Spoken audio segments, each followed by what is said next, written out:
Alô Brasil, muito boa noite! Estamos chegando para mais uma edição do Bandeira Quadriculada aqui no nosso canal no YouTube. Se inscreva no canal, ative o sininho para receber as notificações sempre que tiver live nova. Vamos então aos destaques dessa edição. Fórmula E, nós vamos etapa polêmica em Puebla, no México. Aliás, está dando o que falar, viu? Não é só crítica a pista só não. É por outras questões também, não vamos falar no programa de hoje. Também nós temos aqui a MotoGP, a etapa da Alemanha, que teve a vitória de Marc Marques, depois de um ano, depois da sua contusão, que o deixou ele fora da temporada, ele voltou a vencer e demonstrou bastante esforço aí para a sequência da temporada. Temos também o boletim dos rookies com a Fórmula 3 na França e nós também vamos ter a Fórmula Indy, que nós vamos à etapa de Elkhart Lake, também o Grande Prêmio da França de Fórmula 1 que nós tivemos esse final de semana e vamos ter aquela prévia marota para o Grande Prêmio da Estíria. Certo, Gardinho? Vamos então ao destaque inicial do César Augusto. Tudo bem, César? Boa noite. Boa noite, André. E o destaque fica: Mercedes, ouça o Bottas, tá? Dá para você ouvir o Bottas, tá? Antes de evitar o undercut? O Bottas está numa situação complicada, na situação dele lá com a equipe Mercedes, né?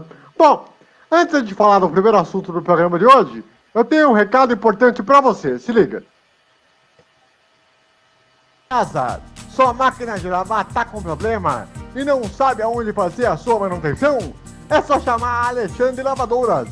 Aqui você conta com carinho na manutenção de sua lavadora e conta com atendimento especial. E se você ainda não tem uma lavadora e quer uma com preço baixo, aqui você encontra as melhores opções em lavadoras usadas e com garantia de quem entende de lavadoras. Gostou? Então ligue lá! Ou 15 98 135 2825 ou siga no Instagram, @Alexandre Lavadoras. Você já sabe, falou lavadora, falou Alexandre Lavadoras.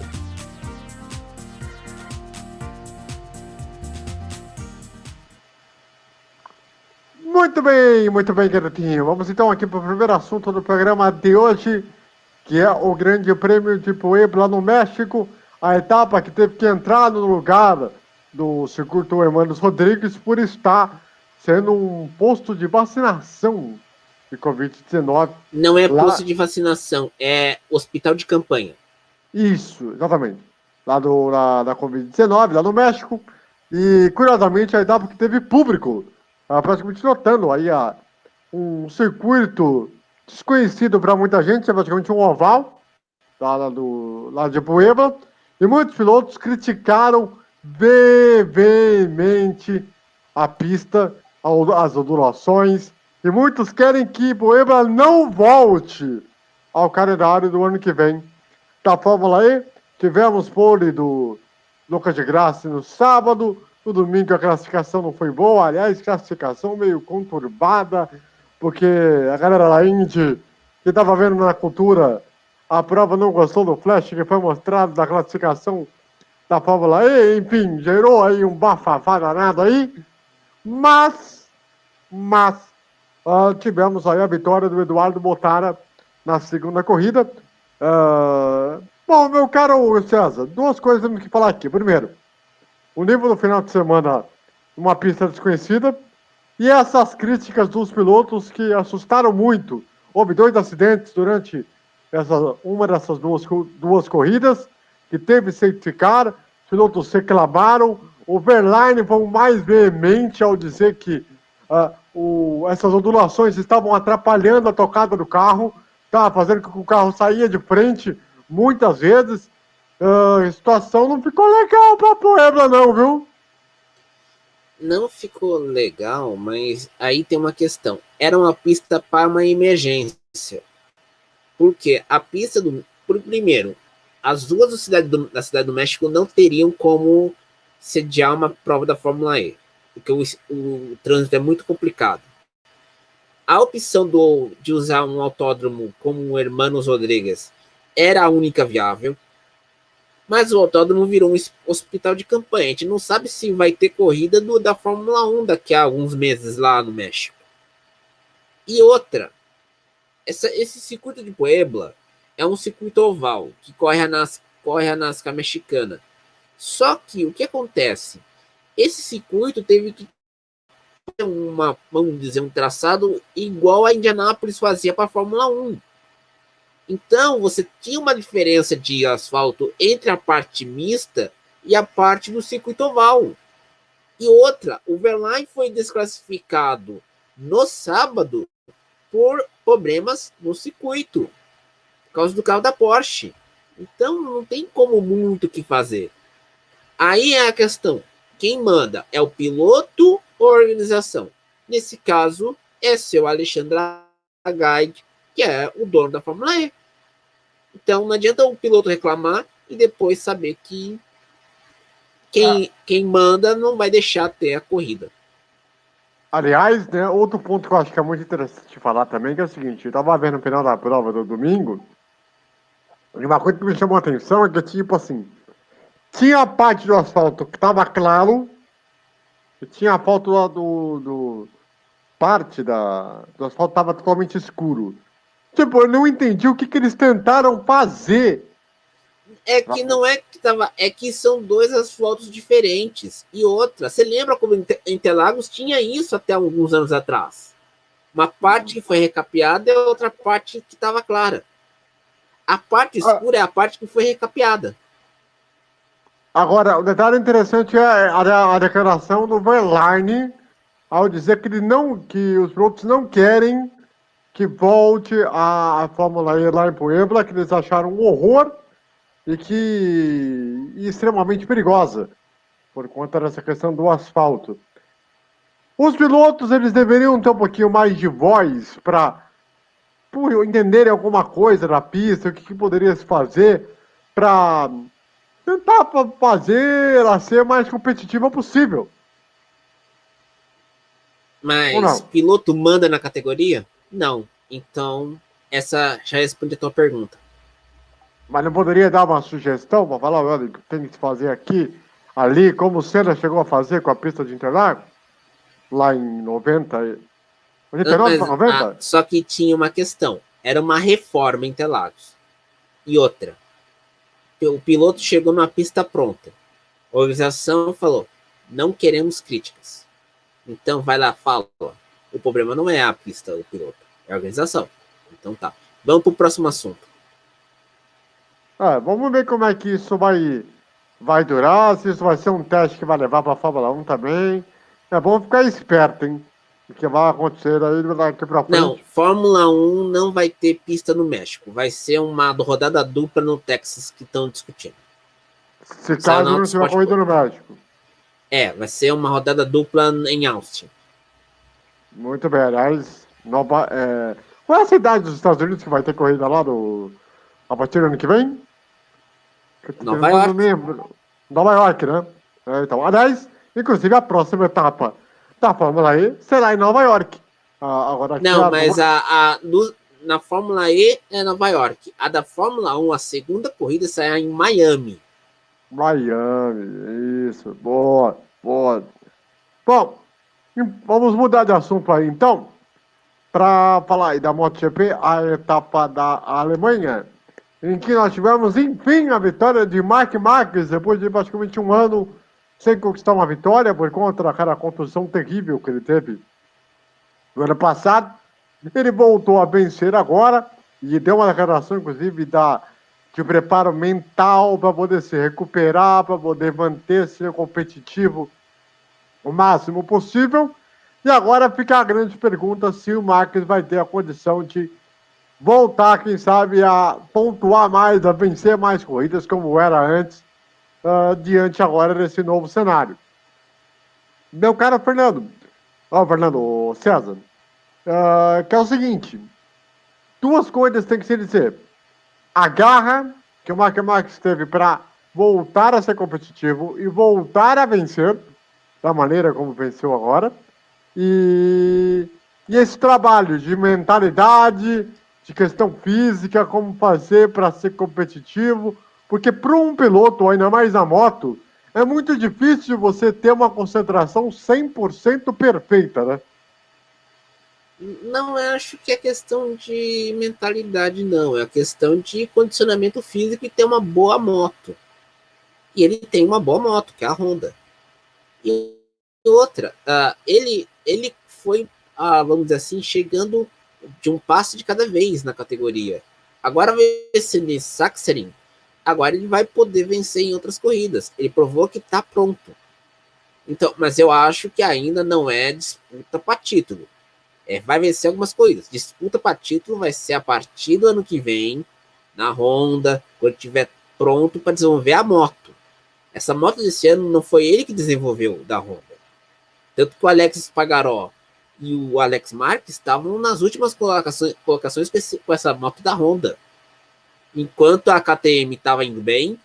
E também tem que falar que a Yamaha evoluiu muito na ausência do Marques. E outra montadora que teve problemas, a Suzuki, que não conseguiu repetir vamos dizer, o desempenho do ano passado, quando tinha o David Brivio como seu diretor técnico. Então, muita coisa mudou nesse tempo. E duas coisas que acho que pode ser considerável: a Yamaha tentando buscar uma linha de evolução até para tentar manter o Valentino Rossi, porque o Valentino Rossi está meio insatisfeito, né? Não, mas o Valentino Rossi já falou que vai correr de GT3. Ele vai se aposentar. Não tem. Não, a questão da Yamaha não é o Valentino, é a geração deles. Vinhales e Quartararo. Imagina a briga que vai dar isso aí. Isso com o Quartararo tá brigando pelo título, com uma possibilidade real de taça, que é uma coisa que eu acho que há 2, 3 anos atrás não ia acontecer. Era uma coisa muito distante, sejamos honestos, né? E agora ele tem uma possibilidade de tentar brigar para tentar ser campeão. Agora, o problema é que com essa vitória do Marc Marquez, se ele não começa a pegar aquela confiança de antes, aí começar a encavalar resultado após resultado, como estava sendo antes do acidente. Aí que o negócio é complicado. É que nós estamos ainda chegando para a metade do campeonato, tem muita coisa ainda para acontecer, mas tem que começar a ficar de olho nisso aí. Porque se o Valentino, se o Marc Marquez ele voltar pro páreo, olha, duro de pegar, hein? É duro de pegar mesmo. Agora vamos pro próximo assunto. Bom, vamos lá então. O nosso boletim dos rookies, em que nós tivemos aí a Fórmula 3 e na etapa francesa, e também nós tivemos, se eu não me engano, depois eu tenho que confirmar. O Kiko Porto venceu uma das corridas do final de semana do Elkhart Lake da Indy Lights. Muito bom. Excelente. Se eu não me engano, a W Series começou lá no final de semana na França ou não? Não tiver enganado? Não começou ainda. Não foi na França. Vai ser na Áustria. Vai ser na Áustria, né? Muito bem. E o detalhe interessante que é o seguinte: nessas categorias inferiores, o campeonato está muito equilibrado. Tanto na Fórmula 3, na Fórmula 2, estão ali, briga muito ponto a ponto. Isso é um ponto que me chama a atenção, principalmente pro como chama aquele brasileiro que está na Fórmula 3? O Giancarlo Petekoff. Que ele vai ter que retomar o carro dele, né? Porque vai ter que procurar um patrocinador agora. Como é que ele vai fazer? Mas aí que tá, na Europa sempre depende do patrocinador, enquanto nos Estados Unidos as categorias oferecem bolsas para disputar a temporada. Eu acho que é melhor ele ir para os Estados Unidos. Já na Fórmula 2... Não teve Fórmula 2 nesse final de semana, só teve Fórmula 3 e Fórmula 1, a AVC. Sim. Só que na Fórmula 2 a questão vai ficar esperto em relação ao... Drogovic e o Fittipaldi. É bom ficar esperto nisso aí, porque são dois pilotos que poderiam caber até melhor na Fórmula 1 e que precisam de resultados importantes por conta da superlicença. Porque a superlicença ela é um ponto fundamental para você entrar na categoria. Além, claro, da questão de patrocinadores. Mas, vamos ver. E você falou aí da Indy Lights. Interessante como a Indy Lights, aquela... A USF 2000... É impressionante como tem corridas extremamente interessantes. Sabe? Que muitas vezes ninguém te noticia. Porque Filho, eu vou dizer uma coisa que o grande cartunista em fio dizia sobre se o noticiário internacional. Se dava no New York Times, não era notícia. Como não é notícia no Grupo Globo, você tem que buscar na motorsport.com. Exatamente, né? Vamos ver aí o que vai acontecer nessas brigas de categoria. E na Indy Lights é muito mais fácil você chegar à Indy, viu? Isso é uma coisa... Não, o campeão tem garantia de ter uma vaga, uma bolsa para uma temporada da Indy, na Indy Car Series. Vamos para o próximo assunto. Antes do próximo assunto, só falar uma coisinha. Na Indy Lights, você tem a possibilidade da superlicença. Então, de repente, se você quiser ir para uma outra categoria da Europa, você pode conseguir com a superlicença. Esse é um ponto que pouca gente sabe, mas que é uma porta de entrada bastante interessante. Lembrando que Kiko Porto é o líder do campeonato na Indy Light. Muito bem, já que estamos falando de Indy, vou aproveitar para falar aí da etapa de El Cat Lake, em Road America, em que tivemos rodada dupla. Bom, para começar, eu não sei se você já está sabendo, sabe a nossa querida TV Com Brasil? Que era do Otávio Muniz, que era na NSF, perdeu o processo lá do INPE, que é o Instituto Nacional de Propriedade Intelectual, e aí depois virou Com Brasil por causa da Indy? Isso, então, muito bem, o que aconteceu? Na classificação para a corrida desse final de semana, o nosso querido Otávio Muniz, ele acabou errando um erro crucial. Aí vocês vão me perguntar, mas como assim? Simples. Em vez de ele continuar com a transmissão até o chamado Fast 6, né? Que é o 6 melhores. Então, ele terminou a transmissão na segunda, o que seria a segunda parte. Quando estavam os 12. O Q2. Exato, que é a fase anterior ao Fast 6. Não, eu acho que até o seguinte, AVC. Todo mundo está reclamando da Com Brasil por causa dos narradores. Então, estão parecendo lenha até no Dedê Gomes, para você ter uma ideia. E na cultura, você não gosta da narração do Jefferson Kennedy, porque é uma narração conversada, e é uma narração boa, para mim. É uma narração, porque você não pode gastar tanta voz numa transmissão de 3 horas, 4 horas, praticamente. Mas, essa semana não teve o Rodrigo Matado, né? Não, foi o Bruno Vicária. Isso. Bruno Vicária. Mas eu vou dizer o seguinte, cara, se a Indy cuidasse bem do mercado brasileiro, não deixaria nas mãos do Willie Herman. É um negócio inacreditável, né? Porque a corrida em si foi muito boa. A briga pela vitória achei excelente, como contexto geral. A vitória do nosso querido Alex Palou. Segunda vitória dele, se tornando o primeiro espanhol a vencer 2 corridas na história da Indy. É um negócio de louco. E a primeira vitória com o carro número 10 desde a era de Dario Franchitti. Olha como é que são as coisas. E mesmo assim, parece que, jogou no carro. Tá num canal que pouca gente vê. Ou que não dá bola, né? Não, e outra, a questão tá clara. Willie Herman. Vamos falar o português claro. Se o Willie Herman ficasse preocupado em primeiro, permitir que a cultura tivesse a transmissão no site, que dera crítica, porque com o treino da Fórmula E, o site da cultura não podia exibir a Indy. Pois Era é. uma crítica lá no Twitter, naquela oportunidade.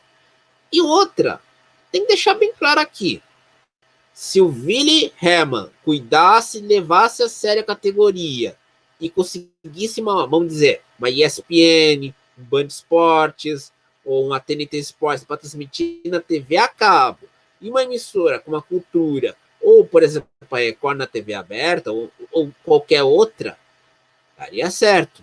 Só que o problema não é os pilotos, o campeonato, ou não vamos chegar aqui e criticar a cultura ou a Com Brasil. O problema tem nome e sobrenome. Willy Hermann. E ontem, durante a corrida, teve aquele momento que eu falei agora há pouco, lá dos flashes da classificação da segunda corrida da Fórmula E. E a galera achou, velho. Mas não foi pouco. Mas foi muito. Mas muito. Mas desceram a linha. Não, mas também vou falar aqui um português claro aqui. Minha gente, vocês só ficam confiando na opinião do blog da Indy. Me desculpe, cara. Temos que pensar além de ter apenas o blog da Indy, o Indicar da Depressão, ou qualquer outro cara que chega com indicar na rede social. Nada disso. Só há funcionamento de categoria no Brasil quando a comunidade tem várias fontes. Tem que deixar isso claro. Fórmula 1 é a mesma coisa. E outra... Vocês reclamaram lá que a Bud, que a corrida... E outra, uma opinião minha. Por mim, eu acho que o Marco Levaga se encaixaria melhor na Fórmula Indy do que na Fórmula E. Porque eu acho ele um narrador muito bom. Se encaixou muito bem no automobilismo. Um negócio impressionante. Como ele consegue entregar o produto, né, vamos dizer assim, muito bem. Bom, né? Muito bom. Mas muito a bom. VC, aí que tá. Se o Willy Hermann, eu acho que vai queimar o Jefferson Kern. Não vai queimar ele de uma maneira pior que se imaginava, porque o Jefferson Kern é bom para endurance, porque é uma corrida demais. O nosso amigo, o Theo, meu caro César, ele no Twitter, ontem, ele estava bastante incomodado com a forma que estava sendo tocada a transmissão da cultura. Muito, assim, pela vida mesmo. Tanto que ele soltou uns tweets depois falando, olha, narrar automobilismo é você narrar todas as ultrapassagens. Você não pode deixar nenhuma ultrapassagem ficar de fora. Senão o telespectador, ele perde a referência daquele carro que está ali com aquele número. A cada questão... Não.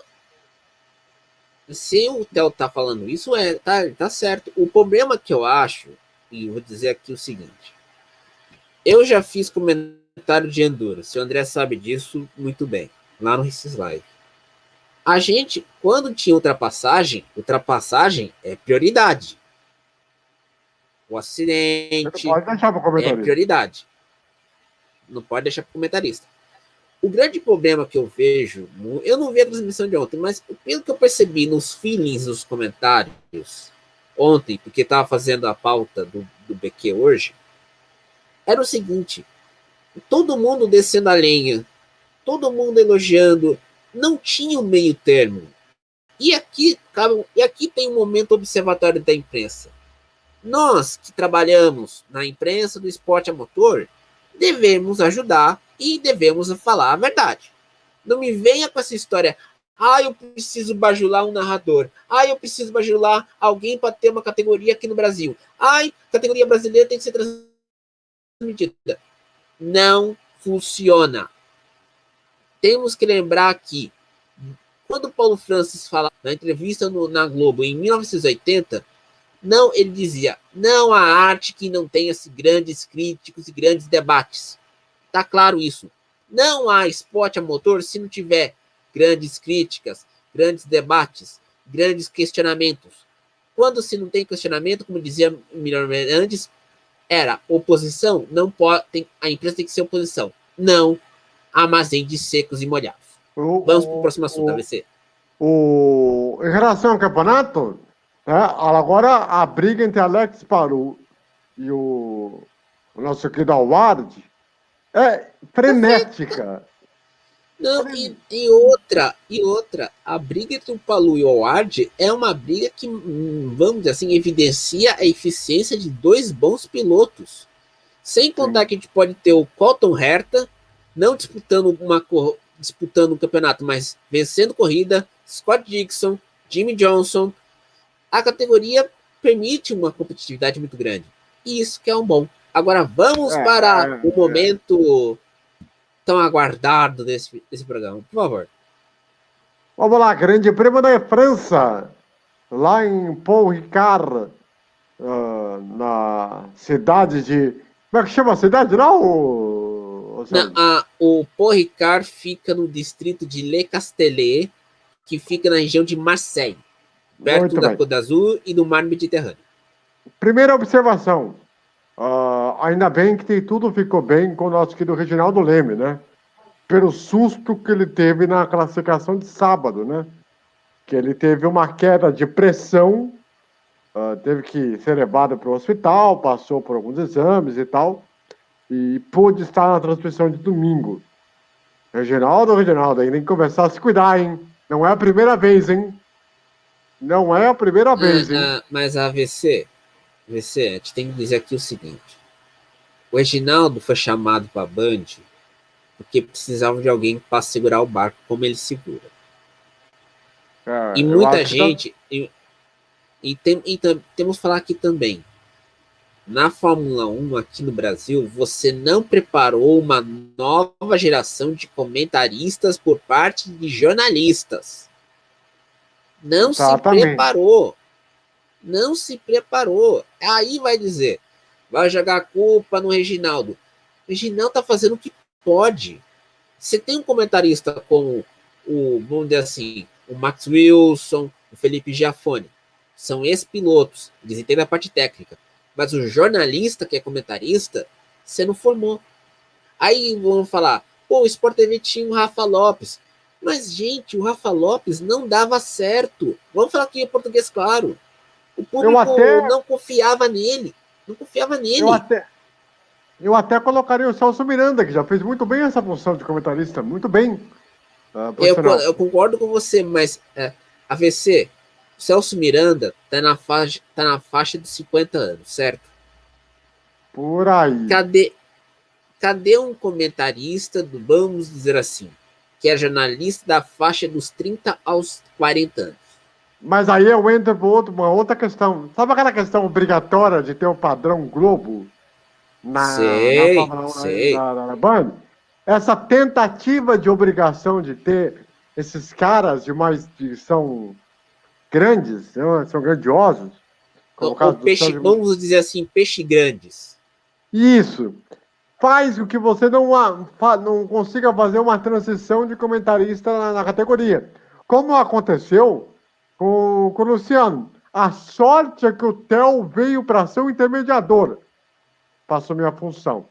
Ele chegou lá e tal, teve o Nivaldo por um tempo tal, e aí a coisa conseguiu, a Indy conseguiu ter uma estabilização. Só que depois que o Theo saiu, se rebaixou para o Eduardo Vaz. Aí a coisa piorou legal.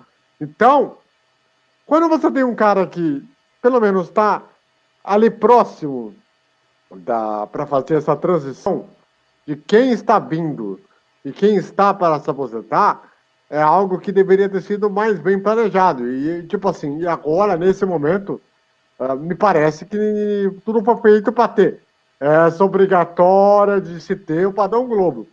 Em relação à corrida, acho que duas coisas temos que falar aqui. Primeiro, o Verstappen errar na primeira volta e ainda assim ele conseguir tocar o carro muito bem para conseguir tirar a vantagem volta sobre volta para ultrapassar o Hamilton na penúltima volta. E o Bottas, bom... não tenho o que falar, pera um minutinho só. O Bottas é triste. Eu não sei o que definir o Bottas nesse momento. O cara que veio com pompa, um cara que veio para ser o segundo piloto, o cara que veio para ser o piloto de confiança para brigar até por título, se fosse necessário, e nem com isso ele consegue ter. É inacreditável. Eu não sei o que acontece. O que passa com o Bottas? Algum motivo para isso? Queda do piloto nessa situação? Porque. AVC, Diga. você citou os Bottas. Eu tenho algo a acrescentar sobre esse assunto. Primeiro, tem um canal no YouTube chamado F1 Unfiltered. Ou seja, é Fórmula 1 sem filtro. Você sabe que no F1 TV você tem acesso aos áudios, certo? Sim, sim. Pois bem, esse cara pegou um trecho de 4 minutos naquelas voltas em que o Bottas estava segurando o Verstappen e o Sérgio Pérez.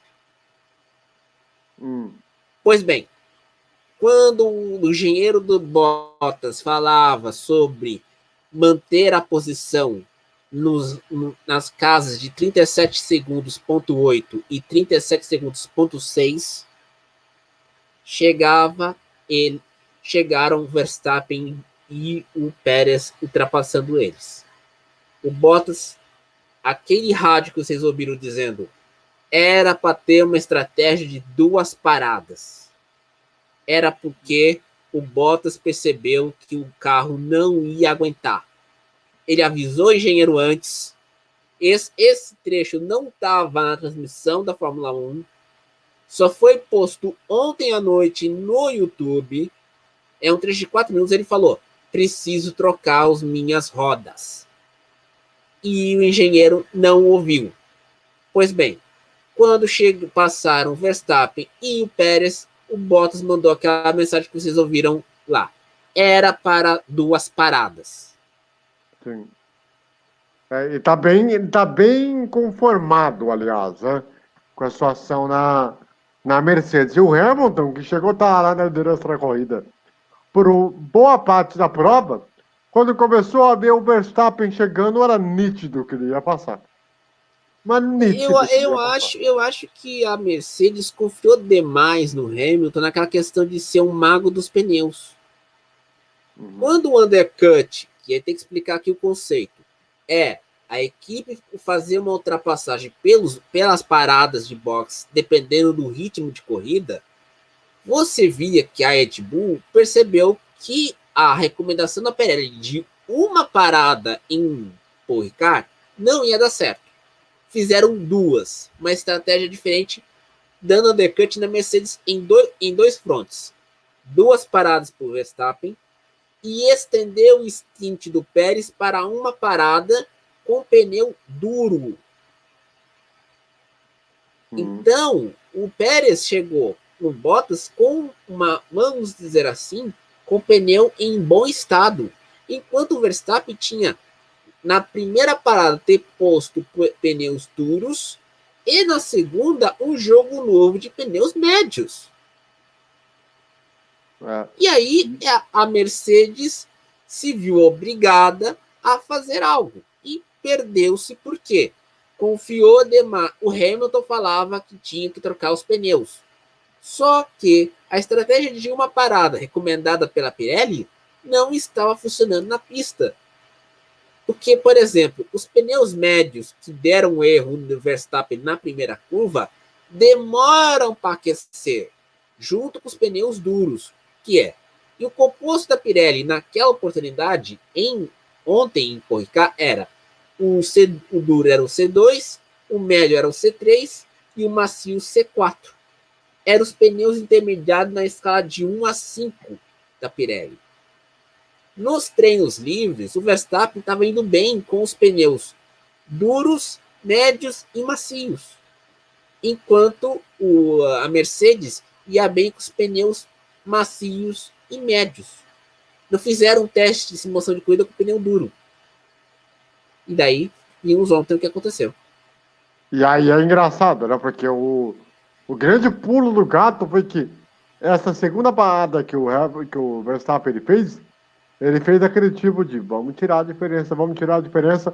E talvez essa ultrapassagem em cima do Bottas tenha sido a grande diferencial para o Verstappen ter tido a possibilidade de ganhar essa prova. Porque senão, se não houvesse isso, talvez ele não ia conseguir chegar, No mesmo Hamilton. mesmo com um carro muito superior. Mesmo com um carro muito superior. E a briga do campeonato promete bastante, diga de passagem. Mas a ver aí o que vai acontecer. O campeonato está muito aberto. E olha, eu não lembro, algum piloto holandês já foi campeão na Fórmula 1? Não, nenhum. Não, né? Nenhum. O Verstappen pode ser o primeiro, hein?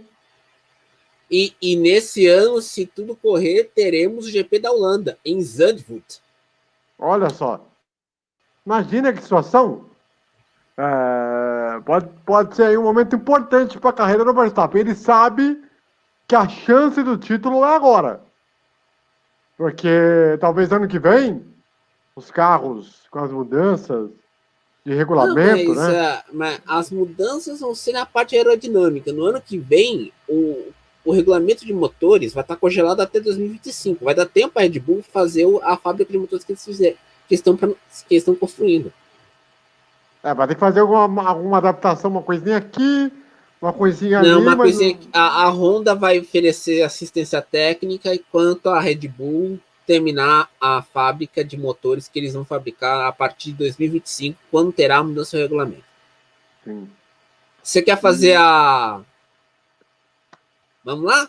Para a Estíria? Vamos para o nosso palpite? Vamos lá, então, Vamos o lá. palpite para o Grande Prêmio da Estíria. Lembrando que esse Grande Prêmio da Estíria é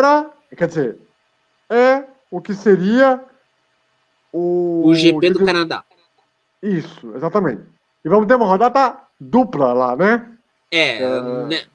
No final de semana que vem o GP da Estíria e daqui a 2 semanas o GP da Áustria, no circuito de Red Bull Ring. Exatamente. Que é o mesmo circuito que a MotoGP utiliza, inclusive. Né? Uhum. Então, vamos lá. Vamos lá, então, para os palpites e classificação em corrida. Aqui na nossa chefia, o Fernando Bortolazzi está dizendo aqui que classificação em corrida para ele vai ser Verstappen em primeiro, Hamilton em segundo. Vamos anotar aí.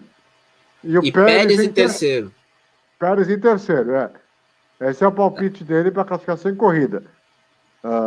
Enquanto aí o César anota aí. Já tá memorizado. Quem vai. Eu passo pro nosso outro que estava na chefia, que ele já está ocupado. Mas o meu palpite vai ser o seguinte: Verstappen tanto P1, tanto na classificação como na corrida. Eu colocaria o Pérez em segundo. E faria uma observação. Eu colocaria o Hamilton em terceiro pelo seguinte. A corrida na Áustria consome muito pneu e é na altitude.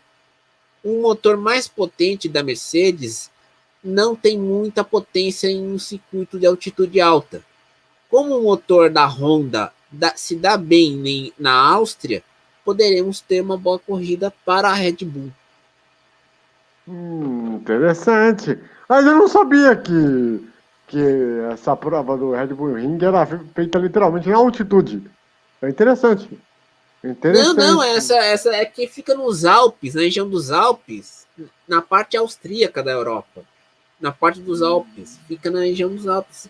Você nunca viu aquelas ovelhinhas comendo pasto lá naquele circuito lá, rapaz? É porque então. fica lá. É porque é um circuito bastante interessante. Ó, meu palpite. Anotem aí. Para mim, na classificação vai dar Verstappen, com Pérez largando em segundo, e o Tsunoda da AlphaTauri em terceiro lugar. Porque eu achando que essas equipes que tem motor Honda, né, tanto o Red Bull quanto a AlphaTauri pode ser. Eu acho que não seria o Tsunoda, eu acho que seria o Gasly. O Gasly seria, porque o Gasly tá mais consistente que o Tsunoda. Boa. Bom palpite. Vou botar o Gasly em terceiro.